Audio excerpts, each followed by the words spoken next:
Hello. I wanted to do like a poetry video. It's going to be obvious by the title what this is. I don't really need to give an introduction. But my next few videos aren't wholesome. So I thought I'd do some wholesome stuff before I quite possibly ruin my career. I'll give little explanations to what they mean as well in case they're not... Oh my god, stop. Stop. Okay, hopefully that doesn't happen again. Is it happening again? Oh my god, it is.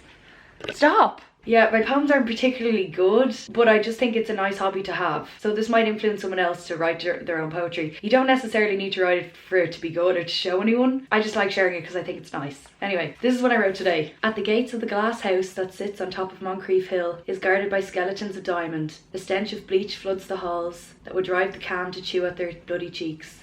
There's a corner of the attic room that I view my distant sisters in the neighbouring coven of wattle and daub, where the children wear rags absorbed with the natural musk of incense and burning sage and muddy soles to match. Desperate for inclusion but not to wake the baby, you can place your jagged hip bones against the marble floors with your chin perched on the sill, to bask in awe of the beauty of the girls in the occult. Oh, to be a part of them, to play and laugh like I did when I was 10. But people in glass houses can't throw stones, and I'm a skeleton of diamond, just like him. That's basically the difference between my mom's house and my dad's house. Another one I wrote the other day. I'm also writing like a play, sort of, but like I don't know any of the structure of like how you actually write one. Like I'm assuming I'm gonna need like to do a course for that, but I'm kind of winging it at the moment. Tremulous tulip in the tiny patch in the south-facing garden, strident screams drowned by the sound of the running trains, seldom behaving decorously, failing to unveil more water or sunlight from the blind father who attended to the young and dying before it. For lack of regard, the tulip grew strong, while leaving enough light for the young. That poem is about how I might have not got enough attention when I was a child, but like my younger two sisters did, but I still grew strong enough to look after them as well. Pretty self-explanatory. These are ones that I don't have on ATVs, because I don't have enough like videos to put together in ATV at the moment because I'm not really like doing anything. Let's check my notes. Oh yeah, this is one I wrote the other day. Tear up the floorboards so I can live in the cracks, to find solace in the sound and the creaks from your footsteps. My insatiable desire to share your breath will claw towards the light in the holes, splinters digging under my fingernails until they bleed. Hold my hand, a hug, a grin, just one look. But above the wood there's cold hard tiles. Even still, I'll wait down here so I can sleep to the sound of your footsteps. Jeez, I'm really not good at reading these. Oh, this is another one I wrote about myself when I think I was drunk when I wrote this. Doesn't really make sense. Surface level naivety, a driving force of purity. Although useless, you're fucking useless. Shallow swine pining for an opening into the depths of softness from crack lips. But how could anyone love a desperate mogul? Alright, fair enough. Pretty legendary, Keelin. Okay. I have this note in my phone and it's everything I hate about myself, and I just wrote down embarrassed of my career and then wrote down Claire will like to pick of me. Doesn't make any sense. What was I thinking? Look at that thing flashing. Oh god. Okay, these are just like sporadic and like not really finished. They don't really make sense because they're like half finished. Okay. A rose gold lover's lock with its head A rose gold lover's lock with his head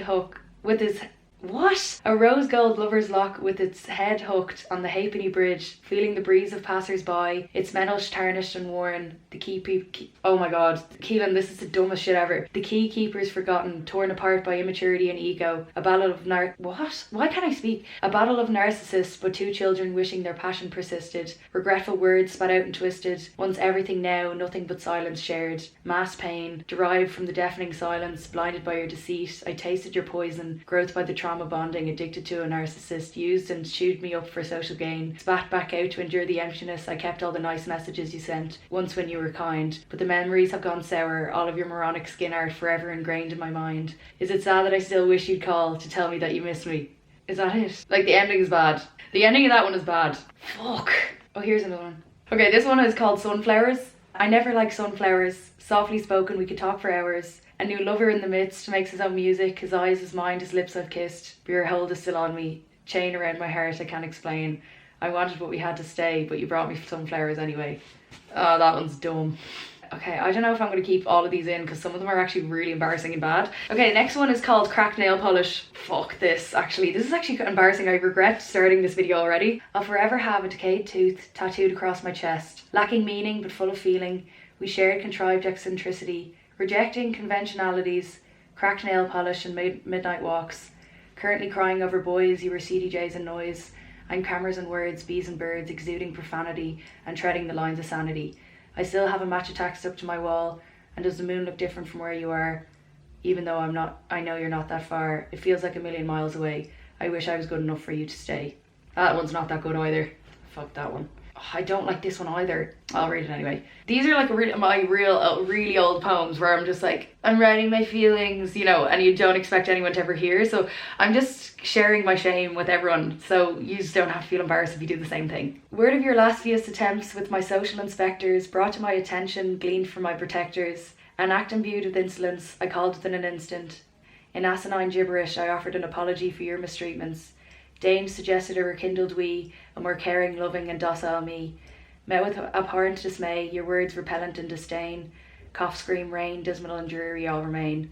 But patience is a virtue, and one day my thoughts will deflect from you, and one day I'll say I am free from thee. It'll be a celebration with jubilation. I'm still young, soon I'll be 23, but I wish you all the best and felicity on your lifelong quest to fill a hole shaped of me. That one's okay. It's a bit Dr. Seussy, to be honest. It's like if Dr. Seuss was depressed. Oh god, these are all so embarrassing. Anyway, okay, next one. Sanctimonious impertinence, master tenderness, exclusively reserved for me. Ignorant of the depths of your disloyalty, sacrificing joy and harmony. Incipient flatline passion in a cross-country fashion. Acquiesced to your feigning empathy, humility, integrity. Enduring lackluster sex, the love nest was a mess. Isolation reflection versus unadulterated seeking attention. Distancing ego from reality, bringing clarity to the disparity in our dissimilarity. Geez, that was a tongue twister. Okay, Keelin, go off, queen. That's it. Hopefully you enjoyed that video. I'll probably have more. I could probably do a part 2 in a few months when I have more written. But that's all I have at the moment. Oh god, Jesus.